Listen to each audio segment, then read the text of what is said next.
মুহররম মাসে কি কি আমল করব। মুহররম মাস শুরু হয়েছে আমরা জানি। মুহররম মাসের সবচেয়ে গুরুত্বপূর্ণ আমল হলো বেশি বেশি নফল রোজা রাখা। কারণ নবী করিম সাল্লাল্লাহু আলাইহি ওয়াসাল্লাম বলেছেন, আফদালুস সিয়াম বা'দা রমাদান শাহরুল্লাহিল মুহররম। আল্লাহর কাছে রমজানের পরে সবচেয়ে শ্রেষ্ঠ রোজা হলো কোন মাসের রোজা? আল্লাহর মাস মুহররম মাসের রোজা।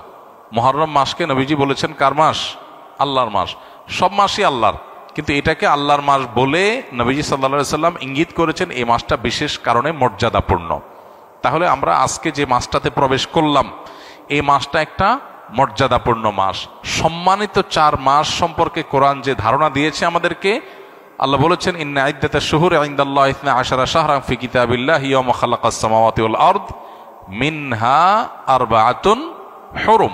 নবমণ্ডল ভূমণ্ডল সৃষ্টির দিন থেকেই বছরের গণনা হয় 12টা মাস দিয়ে।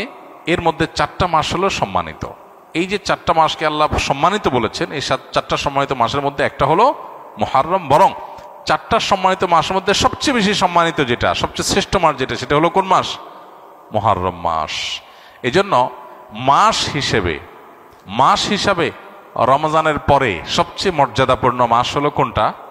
মুহররম মাস, যেটা আমরা ইতোমধ্যে শুরু করেছি বা যে মাসে আমরা প্রবেশ করেছি। তো এই জন্য এটাকে আল্লাহর মাস বলা হয়েছে। এই মাসে বেশি বেশি নফল রোজা রাখতে হয়।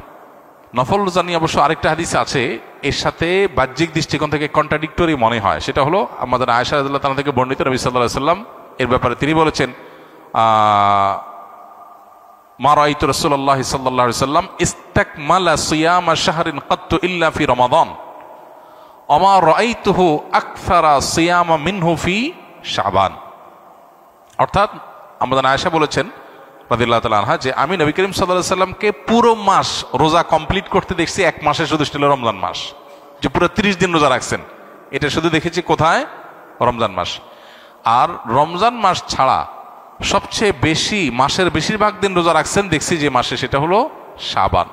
তাহলে এই হাদিস থেকে বোঝা গেল শাবানে বেশি রোজা রাখতে হবে। আবার আমরা একটু আগে হাদিস শুনলাম, রমজানের পরে সবচেয়ে শ্রেষ্ঠ রোজা রাখার মাস হলো মুহররম মাস। নফল রোজার শ্রেষ্ঠ মাস মুহররম মাস, হাদিস থেকে বোঝা যায়। তাহলে রাসূল সাল্লাল্লাহু আলাইহি ওয়াসাল্লামের আমল একরকম, হাদিস আরেক রকম।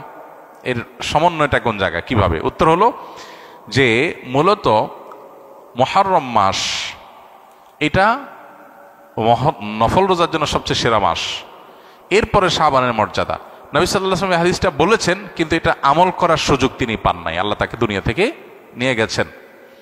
শাবান মাসেরটা আমলের সুযোগ তিনি পেয়েছেন। তাহলে নফল রোজার জন্য সবচেয়ে আদর্শ মাস এটা, সেই হিসাবে বেশি বেশি এই মাসে নফল রোজা রাখা দরকার। আল্লাহ যাদের তৌফিক দিয়েছে, মুহররম মাস উপলক্ষে আমরা 2-4টা হলো রোজা রাখা দরকার। এখানে আমরা যারা আছি, বেশিরভাগ মানুষই হয়তো এমন, মুহররম মাসে আশুরা রোজা রাখা ছাড়া আর অতিরিক্ত রোজা হয়তো যারা সোম বৃহস্পতিবার রাখছেন, আইয়াম বীজ রাখেন, এটা হয়তো রাখছেন, মুহররম মাস হিসাবে রোজা রাখার সুযোগ বেশিরভাগ মানুষের হয়নি।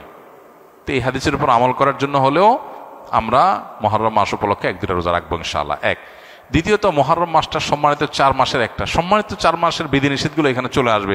সম্মানিত 4 মাসে যুদ্ধ বিগ্রহ করা নিষেধের সম্পর্কে আয়াত আছে, যদি অনেক আলেমদের মতো এটা মানসুখ হয়েছে। আবার সম্মানিত মাস হিসাবে আল্লাহ তাআলা বলেছেন, ফালা তাজলিমু ফিহিন্না আনফুসাকুম, এই মাসগুলোতে তোমরা নিজেদের প্রতি অবিচার করো না। পাপাচার থেকে বাঁচার জন্য এটা বিশেষভাবে যত্নশীল হতে হবে। ইবাদত বন্দেগী রুটিন কাজগুলো বিশেষ আন্তরিকতার সাথে করতে হবে। এটা হলো মুহররম মাসের করণীয়। এছাড়া মুহররম মাসের মধ্যে আশুরার দিনটা আছে, সেই উপলক্ষে বিশেষ করণীয় আছে আশুরা রোজা রাখা। আশুরা রোজা রাখা এবং আল্লাহ তাআলার শুকর আদায় করা মুসা আলাইহিস সালামের বিজয়ের কারণে 2টা রোজা রাখা সুন্নাত আশুরাকে কেন্দ্র করে।